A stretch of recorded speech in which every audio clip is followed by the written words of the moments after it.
Good morning, good afternoon, good evening, and welcome to Futureproofing NEXT, the Asia launch. And we'll be starting in just a minute.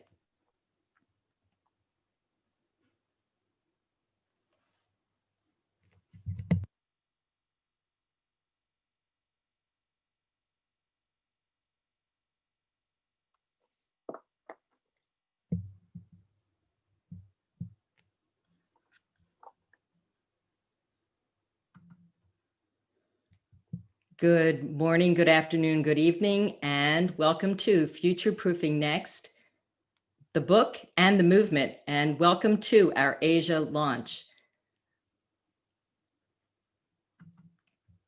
I'm here today with Sean Moffitt, my co-author of Futureproofing NEXT, The Future Beyond Innovation, and we'll be joined by two guests that we will introduce in just a moment. So let's get started, Sean.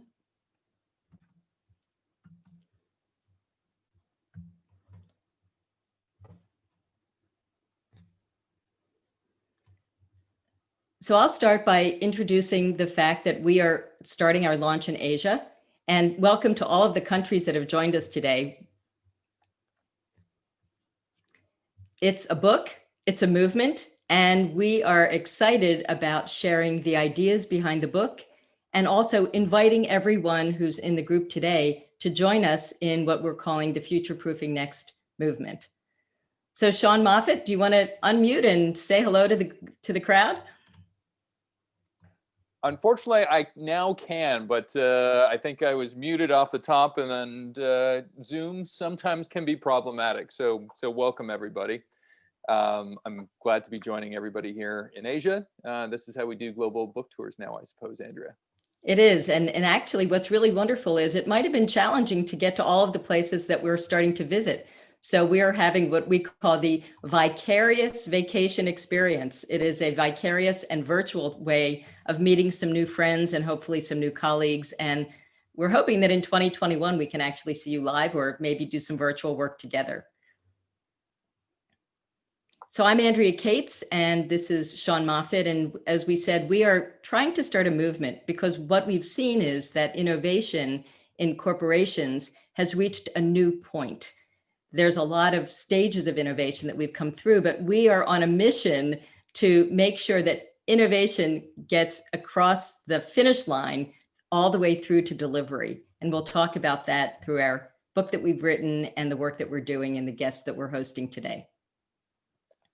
And I thought I'd just set up some context. I'm quite excited. I know we talked with Europe last month, and Europe is like the happy kind of region. Everybody is happy there, and we were happy to be in Europe. But if we look at some of the global international rankings of some, and I've just picked 6 countries, I could have gone 15 or 20 deep. There is a lot of interesting things happening in Asia. And I don't think it's limited to just China or Japan or Korea. I think it's happening everywhere. So I was impressed even on some of the countries that I might not normally see on the top rankings of a list. A lot of Asian countries are in the top 10. So I don't know if that should be impressive to us, Andrea, or not. Well, I think so. And I also think that what's interesting in the world, the way it is today, we know that there's just some new trade agreements that are happening just in, Asia, and some new alliances. And we know that the way that the center of gravity for innovation will shift probably in the next 2 to 5 years is going to be something to watch. So we could not be more excited about being right in the heart of lots of change, lots of excitement. So thank you to this community. And we're hoping that it spreads like wildfire. We invite everyone to be, at the end of this, part of a champion for this new way of thinking, and hoping that this is the way to do innovation at corporations at scale for the 2020s. Now, we know we've got 244 pages of a book, and we're proud of every single one of them, Andrea, but we're going to do like the rapid fire round. Just quickly, though, if I jumped on Amazon right now, there's 60,000 innovation books out there. Why is ours any different? Well, let me throw it back to you, Sean. What do you think is the major takeaway? Well, I think, and it's one of the reasons why we have Dave and Ryoma on our webcast as well. We built this book with practitioners in mind. So the people that are likely attending this, and certainly the people that we run across and interviewed in the book, are all practitioners. They've tried to put things into practice. Some things have failed, some haven't. and we tell their stories, and then we distill what we've learned from them into our, I guess, Bible to innovation for the 2020s. And I would say also that, this is a movement. And once again, Sean and I each wrote books about 9 years ago, and they were wonderful. It's great to write books, and his was Wiki Brands and mine was Find Your Next. And it was a fantastic experience. We came together this time to make a movement. So it's a movement. It's a venture. We're hoping that this will be the book that sits on your table and you put your tea on it and it's stained because you open it so many times and put sticky notes inside of it. We would love to have all of us, start the work together of putting this approach into practice. So Sean, do you want to do our origin story real fast? Real quickly. So we met many years ago. In fact, I helped. The irony is we're launching this book ourselves, and yet we were McGraw-Hill authors about a decade ago now. We've stayed in touch over the years. And if you're ever thinking about collaborating with somebody, it's like, how long does it take to write a book? And when does the actual pin drop that says this could be a good idea? Well, our genesis was about 2 years. So, and unfortunately, we were going to launch our book right in the midst of a pandemic. And all of a sudden, it's like, as much as people are reading books, they're certainly not interested as much in innovation. They're more interested in being solvent, I suppose. So, and as you mentioned, I think we have two slightly different objectives that have come together. You want to be, I want to be the dog-eared corner book that stays on somebody's desk and is constantly referred to. And you want... Yes, I want to be the book that even, as CEO of any company, this is Satya Nadella and Mark Benioff from Microsoft and Salesforce. But when you walk into a room where people still have physical books, and there's a bookshelf of traditional business books, which of course there should be, the strategy books, the future books, the scenario books, the innovation books. We would love to be right in the middle of that shelf where people are feeling inspired that this brings value pretty much every day. You can pull it off the shelf and open to a page and find a way to overcome a challenge. And we'll talk about that today as well with the two guests that we have. I thought just real quickly, it's like we are quite respectful of the schools of innovation that have come before us. We've almost taken a history lesson in terms of how innovation has changed over the last century. But we do think there is a time for a change, thus the movement. And so we've taken some of the best things from the previous schools and turned them into an umbrella argument for the future and kind of the fast approaching future that is. And if you tumble it all up, we've probably looked at 50 to 60 different schools of innovation and looked at what was really working and what was custom made for kind of what we're experiencing right now in the 2020s. And then, Andrea, do you want to cover this last one before we introduce our two guests? I would. And as I do this, we would love it if everybody could get on chat and just tell us where you're from, because we would love to see what country you're from, what your background is. We're really trying to meet you, and it's hard because we can't see you face to face. So please go in the chat and just tell us hi and tell us where you're from. It would be awesome. So we call this the Goldilocks sweet spot. There are a lot of people that look at Outlook. They think of future and they never will get there. They'll talk about Horizon 3, but unfortunately, Horizon 3 might not get into the budget because it's such a far out idea.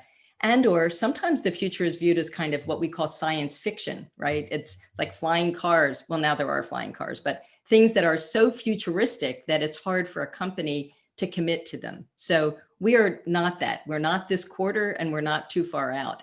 Same with the solutions. You have to have things that are enough within our capabilities as a company that we feel we can master them, but we don't want it to be so custom that you can't have everyone in your company get on the same page. So, you want to be flexible, but also within a sense of things that you are able to do and bring to scale. And then same thing, we have a lot of innovation and ideation, but at a certain point, you have to figure out what you're going to commit to. So what we would say is that we've looked at the sweet spot and we think it's exactly the right blend between stretching our mindsets and learning what we need to, and also making sure that we commit to getting something that is commercial and successful at a corporate scale. I think these are 7 common questions that we run across. My hope is with their conversation with Dave and Ryoma today, we'll get into the thick of it in terms of some of the discussion. And Andrea, I thought you might want to introduce our two Yeah, guests. I would love to introduce two great colleagues of ours, Ryoma Ohashi and Dave Marvit, and they are co-leads at Open Innovation Gateway powered by Fujitsu. And we have been very fortunate for 5 years or so, have been doing field work in companies, including the Open Innovation Gateway powered by Fujitsu, to work with teams. We've been very fortunate to work in Asia, mostly in Japan with them, and having people from Japan come to Silicon Valley to experience things that were in the innovation realm. And it's partly this experience and the field work that they'll describe that has influenced the ideas that are expressed in the book, Futureproofing Next. So I'd like to welcome Ryoma and Dave. Welcome, welcome. I'm going to take us off screen as well so we can see all of our faces. There we are. Great. Wow, we're bigger. We're bigger. So first of all, thank you so much. Ryoma, where are you joining us from today? Yeah, thank you so much, Andrea. Hello, I'm Ryoma Ohashi, joining from Tokyo, Japan. Great. And Dave, where are you joining us from today? I'm here actually at home, like most of us, I suspect, in the Silicon Valley Bay Area. Great. And so my question is, first of all, Ryoma, is there anything in your title that you'd like to explain? Tell us a little bit about your job and kind of what that means to be working with the Open Innovation Gateway. Okay, so let me quickly introduce myself. First in Japanese. こんにちは、大橋龍馬と申します。アニョハセヨ、ニーハオ、サワディカープ、ナマステ、シロマットンガハリ。本日はよろしくお願いします。First of all, Sean and Andrea, congratulations for the book launch. I'm honored to receive this kind of opportunity. Then, actually, I, Ryoma Ohashi, is together with Dave Marvit. I'm in charge of the Open Innovation Gateway at Fujitsu since 2015. And really small, tiny organization in 130,000 employees. And we Open Innovation Gateway providing services for customers to activate innovative practices faster and wiser, utilizing Silicon Valley's innovators' knowledge, like Andrea and Sean. That's Dave, fantastic background. Thank you for filling us in. And Dave, same thing. Would you like to fill in a bit more about the background?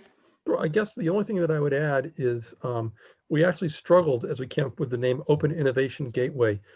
Silicon Valley and actually the world are littered with open innovation centers. And one of the things we realized pretty quickly was that if you think you're at the center, then you're not practicing open innovation.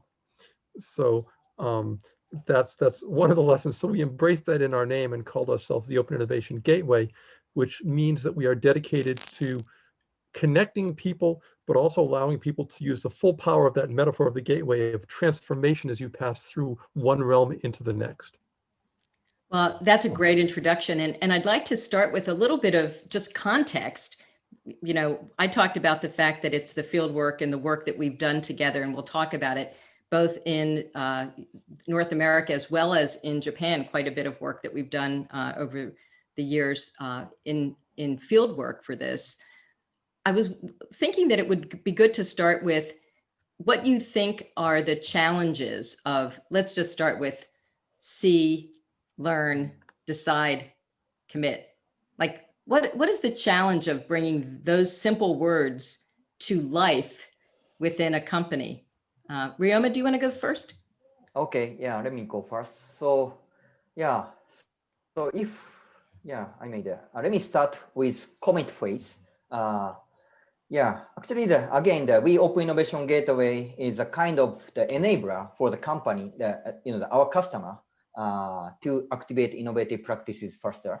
Then we met around 4,500 customers and done over 30 projects in these 5 years. And throughout the project, we've created many prototypes and services and the concept with, of course, Andrea's help. And actually, it was, it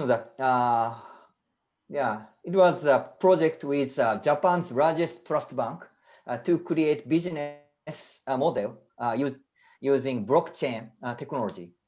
And it was a really great project. Then we successfully to create the prototype of the services. But unfortunately, when we moved to the next step, the senior executive didn't decide to go next step there. Yeah, it's interesting. It's kind of cultural, things, but the senior executives in Japan don't have any punishment to decline the idea. And yeah, Japanese people, it's not easy to decide to go next step. So to me, the challenge is a kind of the commit phase. Yeah, that's my experience. Super interesting. So Dave, you want to build on that a little bit? Yeah, I mean, I certainly agree with Ryoma. It's incredibly frustrating as someone coming from the innovation side to develop an idea and get all the pieces together and have everybody say it's great, and then yet somehow you can't get any traction. It feels like you're in the car stepping on the gas and the wheels are just spinning. Somehow you can't get people to move forward. And even when they say, yeah, I mean, the issue with commitment is there's a superficial layer of commitment, like, yes, I think we should consider this more closely or something, versus we're going to do this no matter what. Nothing will stand in our way. And it's that second kind of commitment that seems to be missing and drives us on the innovation side absolutely crazy. That said, I think there are challenges at all of those stages, at see, learn, decide, as well as commit, that that are probably expressed differently in different cultures, but are also ultimately universal. Great. So I'll turn it over to Sean. Sean, you can continue the conversation with Ryoma and Dave. And yeah. I do this routinely once a webcast where I get so excited and I forget that I've muted myself here. I'll bridge what Dave just said. I know, I guess I'll phrase the question as, where do opportunities come from? I guess the real front end part of innovation, is a real challenge. I'm not too sure if it's culturally more or less of a challenge in Asia, but maybe Ryoma, is there a struggle in terms of just discovering where the new opportunities are? Yeah. So yeah, it's really hard to find the opportunity. Then somehow to find opportunity, again back to Japanese mental model. Interestingly, Japanese business person regard the innovation equal just finding startups, and actually I've seen, and I've also attend lots of people from Japan to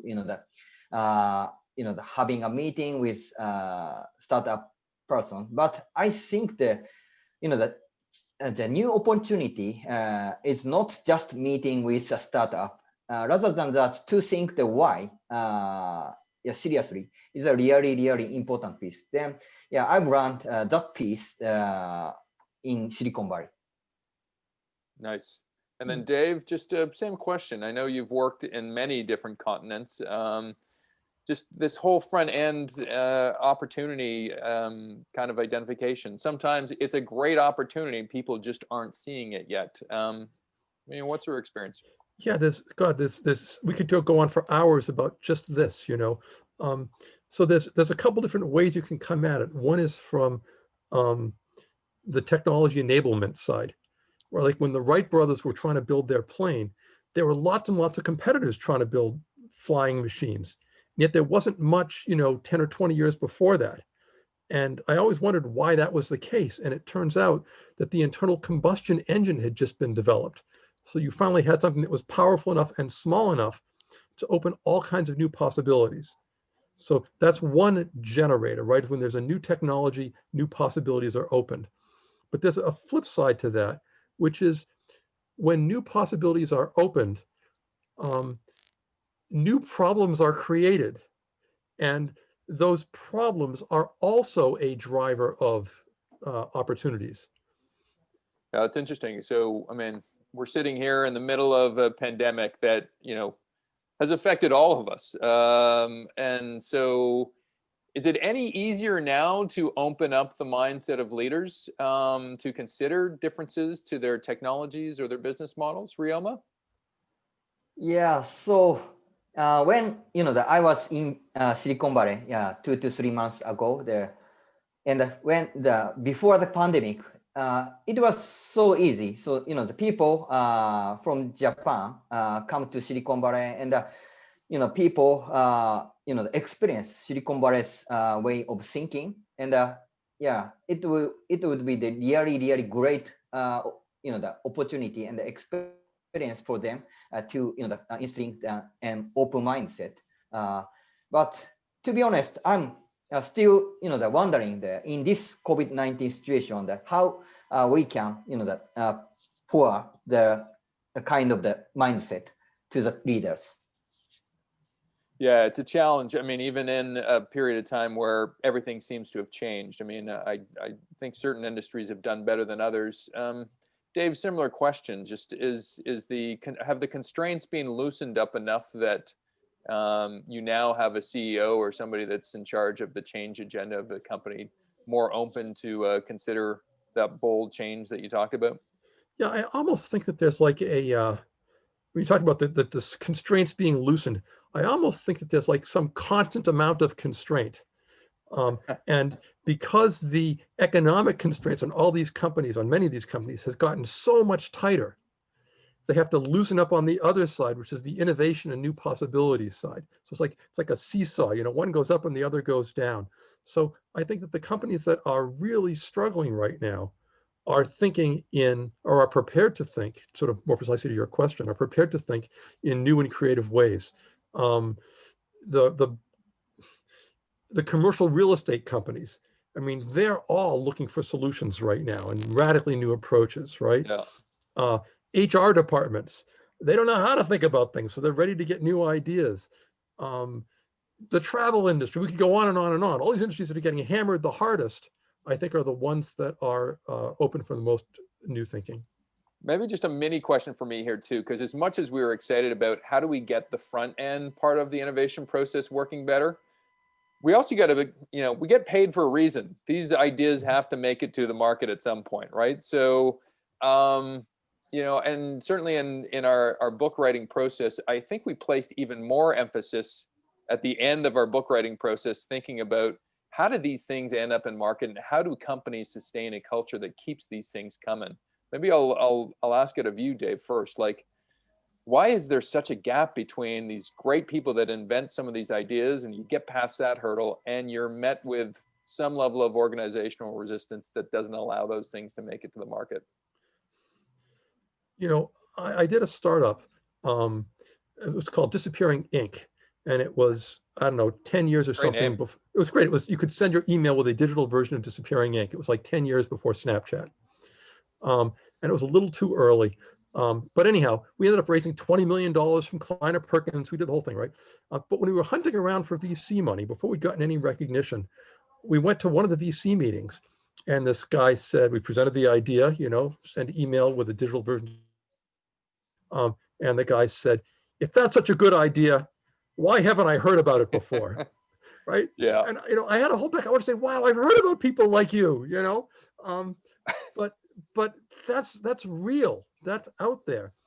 And so I guess the point is, if he had heard about it before, then the idea would have been socialized, right? It would have been in the wind and commonly. I mean, if you said to somebody, I think drones are going to be important, okay, no one's going to argue with you about that. But if you said it 5 years ago, that would have been a radical statement. Oh, the guy's nuts. So I think ideas do have to be, has to be the right idea at the right time.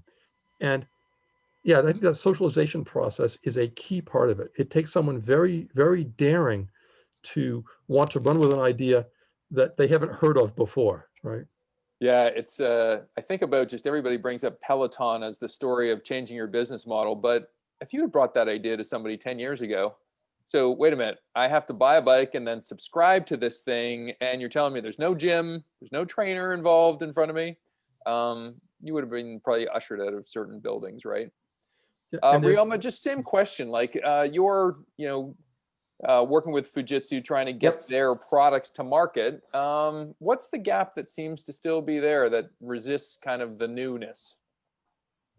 Yeah, so to me, the from the large corporate side thinking, I think again I already shared to all of you, but somehow in the company we don't have any punishment to deny their idea.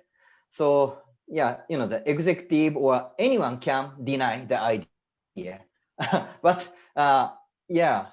then if like Dave's disappearing ink, if the idea will be successfully the 3 years ago, 5 years ago, that no one would be punished. So that somehow this kind of organizational structural problem is hiding, in my understanding. Yeah. There should be like a measure, shouldn't there? Like if you reject 10 ideas in a month, you should be, your salary should be impinged upon maybe. Yeah, it is. I'm going to kick it over to Andrea. I know we got so much stuff to cover. So I thought that it would be really interesting because we've talked about commercializing, but really one of the things that you have done so well, and we've been very fortunate to have done with you. Let's go to Ogimi Village in our minds and let's set it up. Ogimi Village is a place that is a blue zone, which means that people live the longest in terms of the rating of this place. And so we were really fascinated by this, and I'll let Dave set up the background, and then I'll let Ryoma tell the story. So I will just give everyone a scene where Dave and Ryoma are sleeping on tatami mats on the floor of a house with this beautiful garden, and the person owning the house is 86. Her best friend is 96, and we go and visit a woman who's 106. There's a birthday party, and they're all dancing. That's a snapshot of how this all occurred. We were all together in this village. But Dave, what brought us there? And in the spirit of customer discovery, seeing things with fresh eyes and having a new discipline for making sense of a cultural difference and a business opportunity. So Dave, will you set it up, and then we'll let Ryoma talk a little bit about the project? Sure, yeah, absolutely. It was really quite a great experience. So we were working with, I believe, the largest life insurance company in Japan. And as you all probably know, the population in Japan is aging rapidly. There aren't so many young people. There's a lot more old people. And old people don't buy life insurance because their kids are already grown up and they're sort of past that. So the life insurance company came to us and said, what should we do? We've been around, I don't know, 100 years. We won't be around another 100 years if this demographic trend continues. How do we think about this? And it's like, yeah, that's a really interesting problem. How do we think about it? So the honest answer was we had no idea how to think about it. I mean, no idea. But we knew that it is likely that these old people had to become customers of something, because it's all old people basically, right? So what do you do? So we went to Japan to talk to folks, and we visited rural, urban, and suburban areas, and we talked to young and medium and old people and interviewed them. And actually, Andrea led the interviews with Ryoma doing the translating. And our last stop was in Ogimi Village, which is, as Andrea mentioned, world-renowned for having the longest lifespan and what's called health span of actually any place in the world. And it's like, gee, what are these guys doing right? So that was the sort of the setup. So there we are in Ogimi Village. Ryoma? So let me jump in for 1 second, and then I'll go to Ryoma. So the reason we're telling this story is that everyone that's part of the, hopefully the FN66, the champions here, and the way that innovation starts is, where does an idea come from? So you have a challenge, somebody gives you this, this graph, people are dying, we don't have enough young people, we go out of business as soon as people hit a certain age. It's all bad news. And yet an innovation group can figure out a way to see a market opportunity, a business opportunity, a societal opportunity that can yield some really big results. So that people ask, you know, we were talking a minute ago about commitment and scaling, but let's just talk about the boss comes in and says, we've got this problem. We're going to be out of business soon. We can't sell policies to people once they hit a certain age. And PS, they're living a lot longer than they used to. We're out of business. What are we going to do? And so this was really an original way of applying, I would call it the C and the learn phase of this, although, you know, it was before the book. But in these observations, we uncovered untapped market opportunities. So Ryoma, do you want to talk a little bit about how we did that? Yeah. So the on, you know, round phase, the future proofing approach, the interview, observe, and find out the importance piece is, you know, not just an approach that consulting company offering, but it's kind of, you know, really stimulate and unleash the thinking and can think from the totally different point of view. So yeah, it was really great experience for me. So I'll turn it over now to Sean. You know, you get a question for Dave and Ryoma about any topic basically in terms of the process, and then I've got a follow-up question. I'll be asking you about the Harvard Business Review article and some of the other accolades in case you've been too shy. So Sean, back to you. And we always have the mute button moment. I get so excited, but then I rein myself back in. I'm going to keep it on and just be silent. I know we've had this simple heuristic, you know, see, learn, decide, commit. We think it'll become our version of, you know, design thinking's kind of empathy, fivefold kind of things. On your side of the fence, practically, you know, which one of those steps do you think is most interesting or maybe least explored within kind of the world of practitioner set? Like, so the C part, looking broadly, looking inside, but a lot of outside in perspective. The learn part, how do we do experiments well and actually try to figure out which one of these misfit toys will end up being our next best thing. C, learn, decide, you know, actually choosing stuff and actually having action plans around it. And then commit, how do you create a culture and scale all this stuff to success? They're all important. Are there ones that ring true to you as being, wow, we're dealing with a decade where that step is much more important now than before? Either one of you guys, who wants to jump in on it? I'm happy to jump. Let's go. I mean, they're all important. They're all broken in different ways in most corporations. So I don't think, I think the question is a little up. I don't think the question is what's most important. I think the question is what is easiest to fix. So you fix that one and then you can start addressing the others, right? So I'll answer that question. Yeah, okay. And I actually think the C is easiest to fix. When I said that we went to Ogimi Village, we had this problem, right, about this insurance company, and we had absolutely no idea what the answer was. I say that with great pride, actually, because for us to acknowledge that we had no idea, I mean, literally no idea, means that we could go in with a completely open mind and truly hear, truly see, or you could add listen and smell and taste, and you could add all the senses to really see in the fullest sense what was out there. And if you can make people recognize or help them to recognize the necessity for an open mind, which is sort of one idea, right? One idea. Don't go in there with a set of expectations or thinking that you know anything. If you can get that, then seeing, I would argue, becomes possible.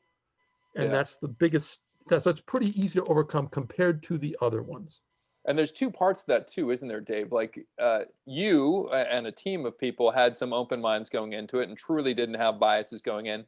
But you also had probably a group of leaders and managers that tasked you with this exercise that were also willing to go on the basis that you know, they really didn't have the answers yet either. Right? That's right. I think that, and what is it that there's different things though that convinced us that we didn't have an answer versus the executives that would send us, right? Yeah. The executives that sent us are convinced they didn't have an answer because they're looking at their revenues dropping, right? And so it's not out of humility, it's out of desperation. And if you're trying to teach people to see, then I think humility is the first lesson. Desperation is not something you want to try and induce. Hopefully it's already there for you. Sometimes they're two sides of the same coin, Dave, right? So Fair enough. Fair enough. Ryoma, same question to you, and you can interpret it like Dave did, like what's the easiest to fix, or maybe what's the toughest challenge? Like go for the gusto and actually go for the toughest one. Which where are you going on this question? Yeah, so to be honest, of course, as Dave said, all of the steps are important, but I enjoy and love the step of C. I learned from Futureproofing NEXT team many of way to observe the people and the situation. Then, yeah, I also think, again, sorry, but it's really my big challenge, but the commit is really important. And especially in Asia, in Japan, even just one side something, a much higher level approval will be needed with multiple senior executives, with council system, or how should I say that, collegial system is needed. So that,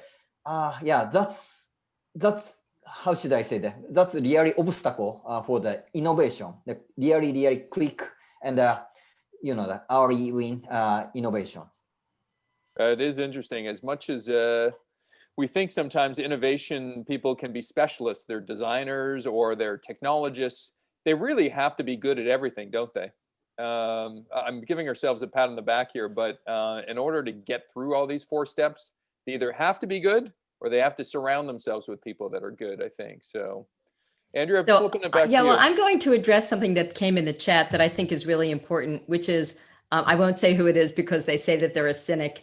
Is it genuinely possible to build a culture of seeing widely enough within a company when incentives and behaviors and triggers for growing business might be diametrically opposed?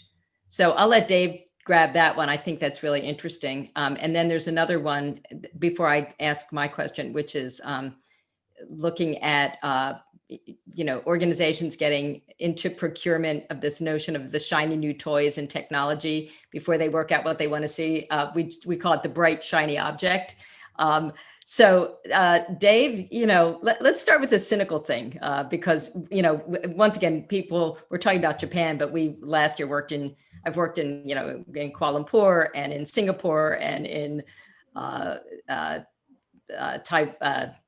China last year. There are lots of different countries and it's all completely different. We're not pretending like all of Asia is being represented right now. And this is why it's so much fun to see the chat. So for the cynic, is it possible to get it, or do we even need the whole culture to embrace seeing?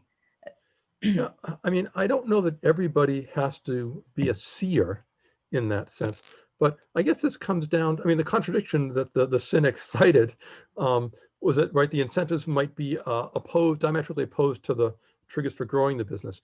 And, at Open Innovation Gateway, we talk a lot about dual transformation, right? About changing the business for your existing customers to help keep them happier and get them to spend more money or whatever. But also, what do you need to do to create the next business? Because your current business may be going away or it may be growing at a limited rate, but the real opportunities for growth typically are in some new domain that needs to be explored. And the challenge is dealing with both of those types of transformation, right? Transforming your existing business and transforming into a new business simultaneously. So the nature of the seeing, the visionary seer is the kind of person who will see what the new business might be. But I would argue that you still need to see with sort of clear, unbiased eyes the realities of your existing business. And people don't think of seers or visionaries in that category of business transformation, but in fact, that is equally important. So I'll just say that that's why the contradiction can be managed or shifted into the tension between these two types of transformation, but it's not inherent.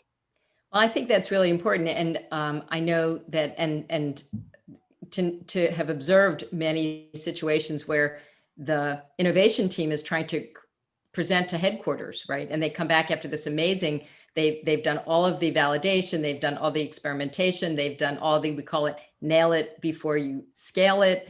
They've done all of this. They have all this data and, maybe even a pilot program that's been really successful. And then they come back to headquarters and they're like, well, what's the ROI going to be the next quarter? And so it's an unfair question in a way, but we have to solve that, or you'll keep getting that organ rejection, where the innovation is sitting there with huge potential. And we talked to companies, there's one company that we all know well, and they said, we decided not to do mobile because no one was comfortable with it. And they missed a whole market because the current mindset was chips. They weren't ready for mobile and the whole market passed them by. And so you have to get to the point where that intersection is effective. So I think that's a really good point. Thank you, Cynic, for bringing that up. Ryoma, anything, let's talk with you, Ryoma, about the bright, shiny object. All this cool technology. You talked about a blockchain project. So people have these buzzwords, machine learning, blockchain, these are things we must do. And then when it comes right down to it, what happens with these bright, shiny object projects? So Ryoma, do you have any ideas? Yeah.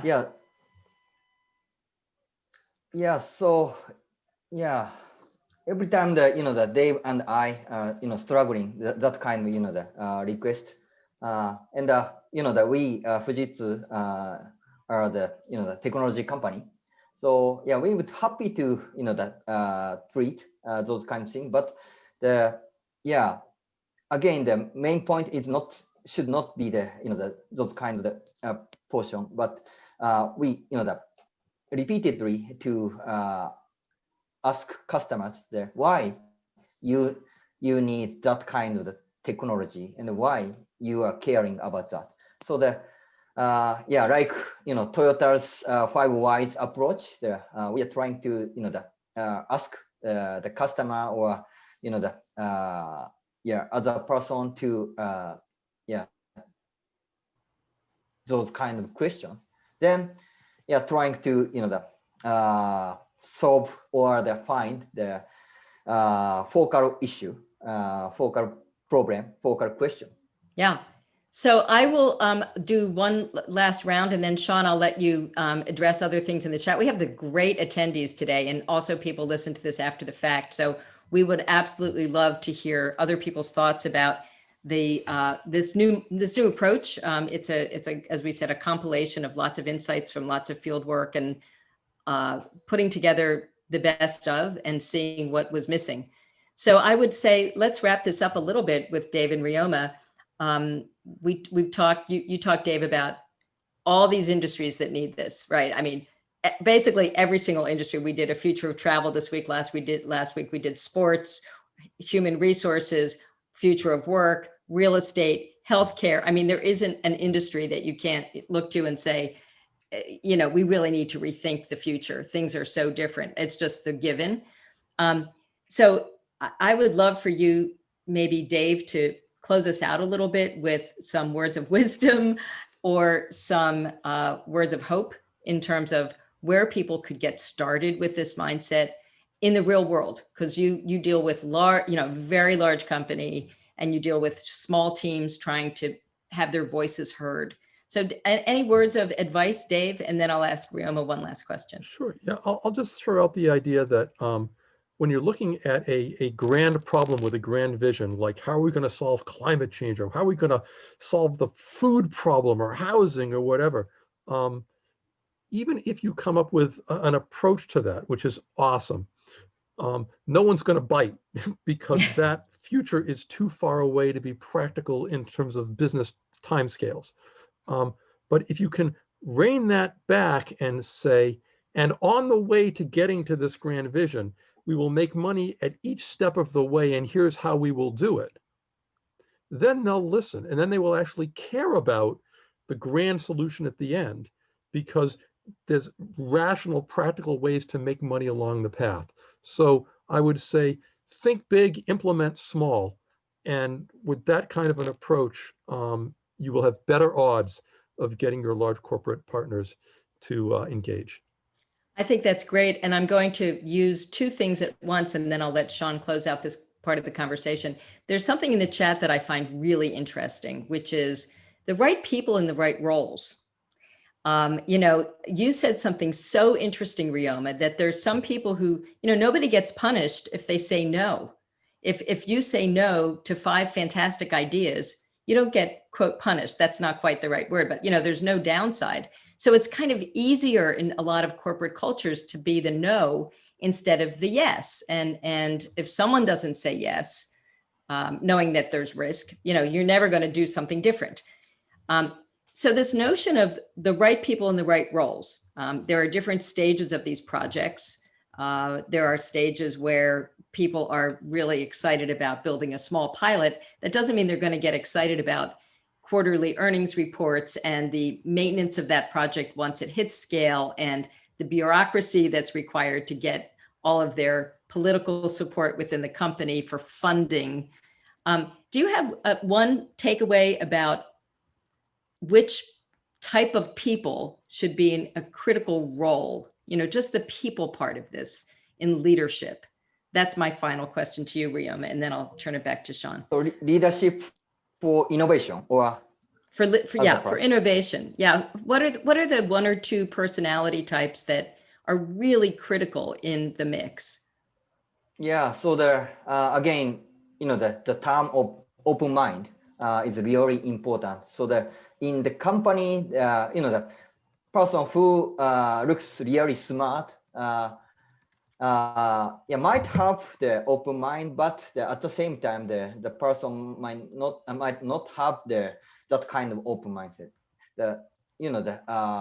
Depends on the having open mindset. This kind of innovative project could be move is a great route or failing route.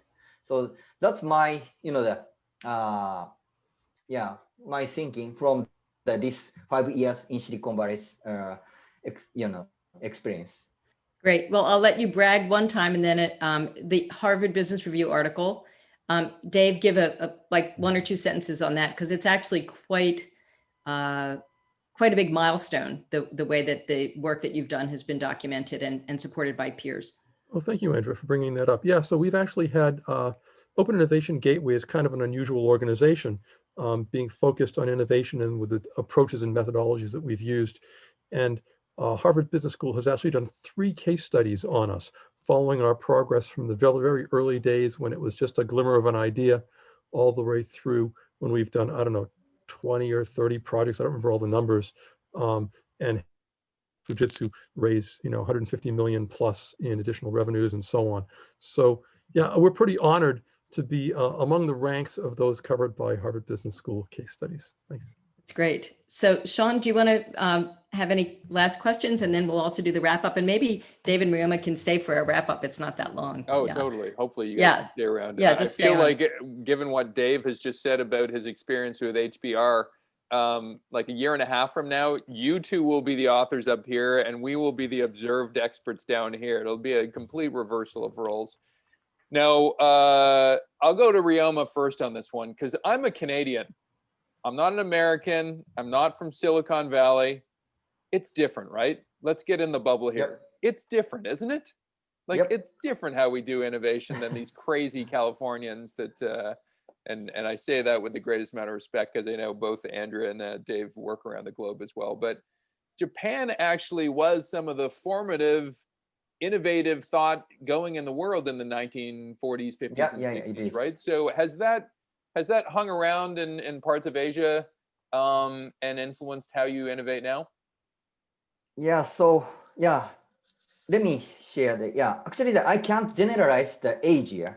So yeah, again, I would like to share Japan's situation. Japan has cultural difficulty with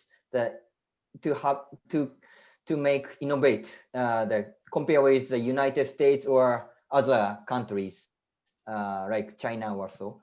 In this COVID-19, many companies, including Fujitsu, shift work from home. It's really remarkable thing for Japanese company. Usually Japanese company use the train and go to the headquarters and work long time, but still need to big leap, that drastically change to the culture. It may be influenced by the educational system of Japan, but the Japanese people tend to follow rule and what the other people are doing strictly, and the company too. So that, for example, company decision and the internal budget approval process is too slow and too old-fashioned. It's still the going with really the old type of thinking. So it is still continue and not fit with innovation. Yeah. Right. So yeah, that's the kind of the challenges. Again, the organizational challenges. My hope is we're going to produce something called the Futureproofing Awards, Ryoma, and my hope is we can reconnect with you then to explore Japanese companies that innovate despite the fact that there's some level of resistance that way around them and in their culture around them. So, it'll be I'm not sure other companies or yeah. I'm gonna share screen again, Andrea, just to we've got a few slides on the end that function a little bit of maybe a little bit more explanation of what the book was and some things that we want to hopefully chat to people about here. As I do that, there are these two lovely faces again. And so, Andrea, this is kind of our operating system, isn't it? Do you want to kind of? It is, yeah. I'll give the operating system. I'm also going to address one last question from the chat. So there was a question about Japan used to do well in innovation, Sony, Toyota, et cetera. Why do we think that innovation has stagnated? I have a theory on that. I'm going to be quick on it, but just really quick with regards to this. So sometimes success can be a real problem because, everyone looked to the Toyota way. Everyone looked to Japan for like getting 0 defects and Six Sigma and Kaizen and all of these incredible practices. And so by being really good at eliminating defects and Six Sigma, somehow that trains a whole generation of people in that discipline. And perhaps it's harder to change mindset. There's not desperation when people are the leaders in the world, right? And so the same way that now, and I hate to say it, but electric vehicles might not be led by Ford Motor Company and General Motors in the United States anymore. It might be, the market caps for the Teslas of the world are far outstripping them. So sometimes I believe the Toyota way, and now like sort of the startup way, the startup way started because you had to find another way. Whereas the people who were succeeding really well, this is my opinion, might have, they're just so well trained and so successful that there's not an incentive to shift gears. So that's my theory, having worked in Japan, Kind of like times change, so should your thinking, isn't it? Times change, so should your thinking. That's what we say in Futureproofing Next. So this is basically, we would love, people have been saying in chat, let's have some Zoom calls, let's have some conversation. Sean and I are really trying to plant some seeds to get other people to understand this and work with us and get some more cases out and apply it. So see, learn, decide, commit is our process. And for people listening to this on a podcast, there are 88 plus different versions of obstacles that come up that people face in trying to do that. And there are steps that we have translated into very roll your sleeves up tools to see inside, to understand the headwinds and the tailwinds that are in your market in a new way, to imagine, not just to use buzzwords, but to understand, like Dave's idea about the internal combustion engine, what is the equivalent of the new technology that can be a forcing function for all of us to just get our arms around it. I think that it's the new video technologies that are coming in. A few years ago, it was compression technology. So, what do we have to learn to figure out, what do we do with this new thing? Informing is, a lot of lean startup plus, in terms of experimentation, validation, nail it before you scale it. Deciding, it's really hard. I think Ryoma mentioned this really well. You don't decide because you have a vote like, well, what do you think, Sean? What do you think, Dave? What do you think, Ryoma? You really have to be inspired to think bigger. What might this be? And then you decide. And then impact. The worst thing is to have 50 fantastic ideas. And a lot of companies have 50 fantastic ideas. It should not be politics that forces that decision. So the ability to triage ideas and to really do some pilots and set some priorities is important. But once again, to Ryoma's point, it gets down to the last thing, which is how do you implement this at scale in commitment? How do you get people literally on the same page so that the people that are, one of our friends has a great line, you know, you have to renovate the kitchen while you're living in the house. So the people that are responsible for the house the way it is, you know, they have to understand the importance of the renovation of the kitchen.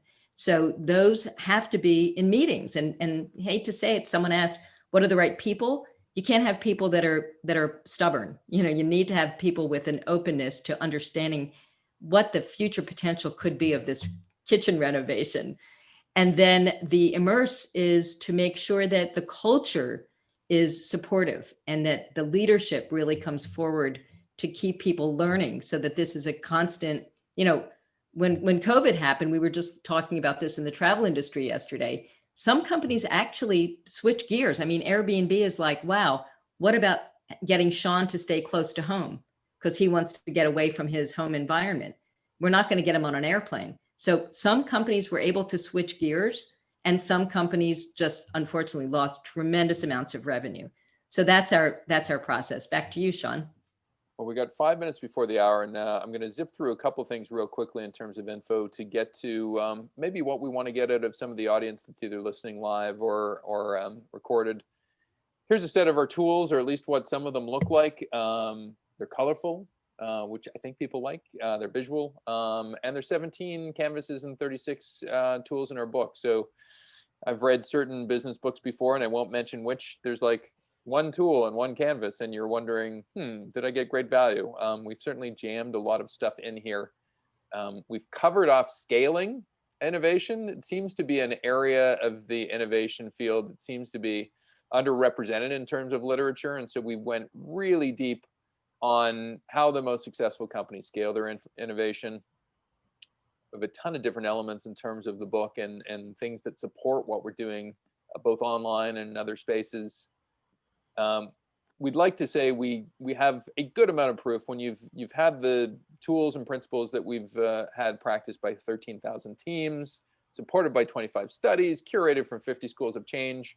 I was taught at P&G that put a number behind something and make sure it's the right number. And I think those are maybe 3 or 4 of the right numbers in terms of supporting the proof behind our book. Here's our centralizing architecture. My hope is it becomes something that you just start seeing on brick walls in Colombia and places in Kyoto. People just love see, learn, decide, commit. We also have 6 types of future intelligence, which gets at some of the stuff we talked about earlier, Ryoma, in terms of where do great ideas come from. We think they come from a kind of a blend of all of these different types of intelligence. And we won't go through all of them, but certainly there's 21 messages in our book. We think all of them will hit some people differently, but my hope is there's something in the book here for you. A lot of different things. Here's what it looks like. And we've got a schedule of activity that's going on. We're in launch mode now. We're certainly touring around the world. And we've taken the approach that once every month we'll be in a different region. It'll move to some of the interesting extensions to the book that myself and Andrea have planned out, and we'll update you on that. 15 ways to participate. Buy the book, tell your friends, join our email newsletter, provide some testimonial. Get involved. We have a couple of different surveys online.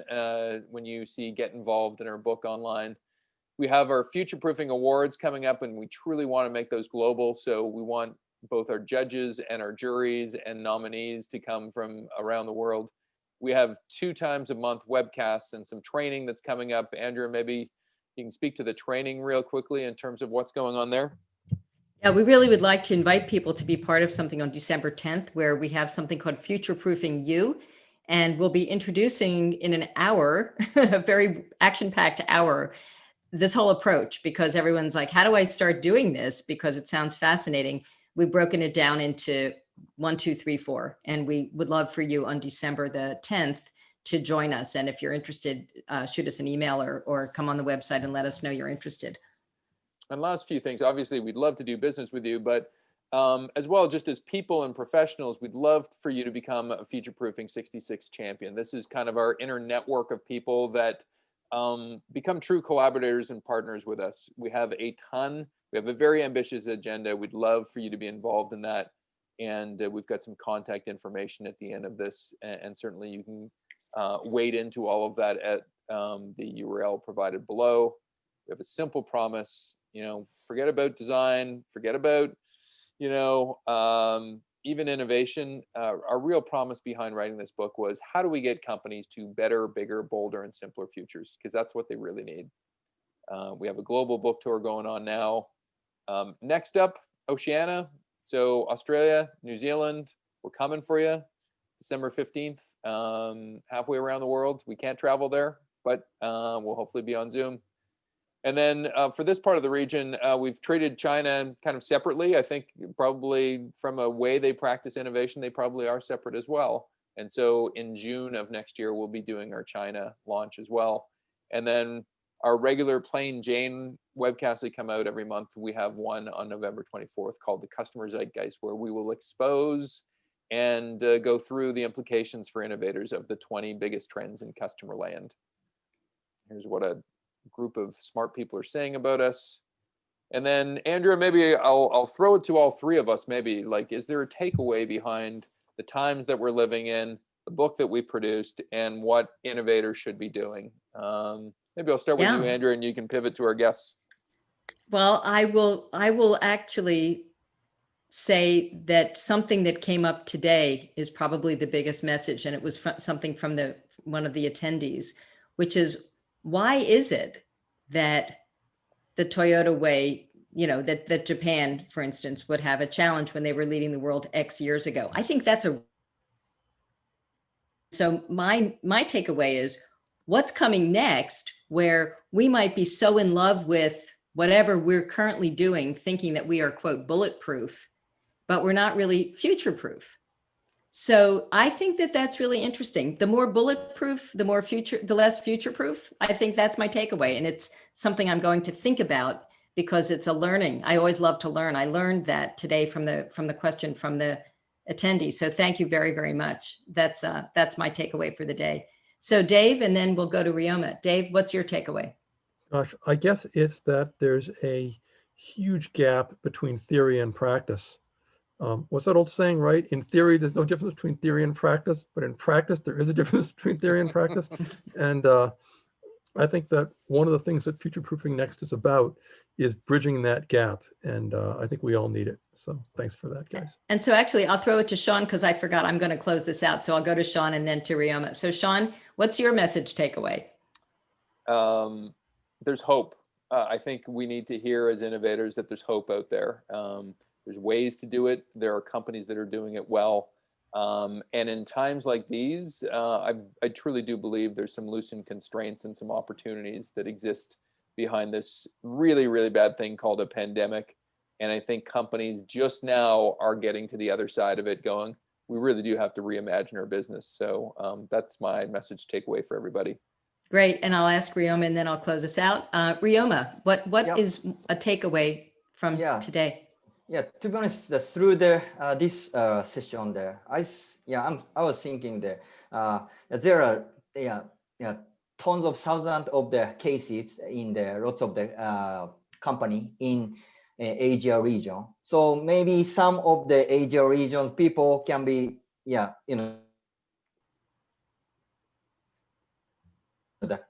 fantastic my challenges or the other person challenges. So again I would like to much involved this kind of the organization or the community, then find any the ideas. Great.